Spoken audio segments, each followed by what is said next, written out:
大家好，又係我 Athena 啊！我哋今日嘅星座對碰係天秤座對雙子座。當風象星座嘅社交高手遇上風象星座嘅話題王，天秤擅長營造和諧氣氛，雙子就以聰明機智見稱。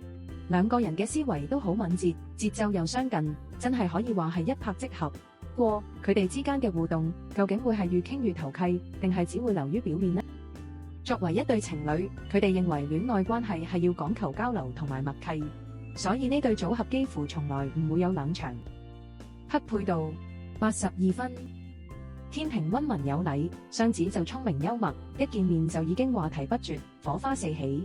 佢哋兩個人都重視自由，中意無拘無束嘅相處方式，但同時又識得體諒對方嘅感受，令關係得以保持住輕鬆嘅發展。佢哋唯一嘅挑戰在於，雙子嘅思維轉數極快，天秤就比較容易猶豫不決。如果節奏步伐未能一致，可能會產生一啲距離感。但只要大家願意調整一下，好快就可以建立出一段最輕鬆自在嘅戀愛節奏。作為朋友嘅時候，佢哋亦都係話題不絕，默契十足。由陌生到熟絡嘅過程，只係相隔住幾句說話嘅距離。投契度88分。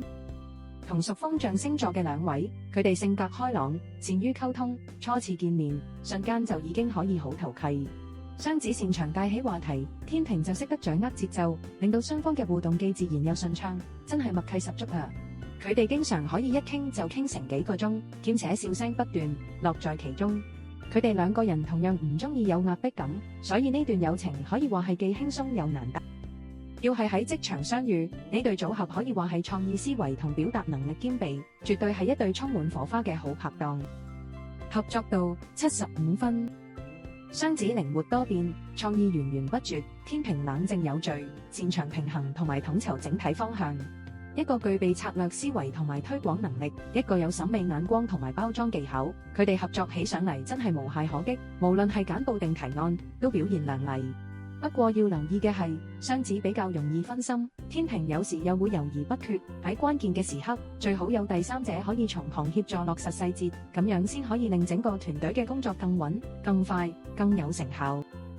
喺競爭層面上，天秤對雙子呢場比拼唔係鬥力氣，而係思維同節奏嘅交鋒。競爭百分比50對50，難分高下。天秤擅長分析利弊，思路細緻又周全；雙子反應快，識得隨機應變。兩個人都善於把握對話節奏，思路明快，所以競爭時可謂難分高下，往往都勢均力敵。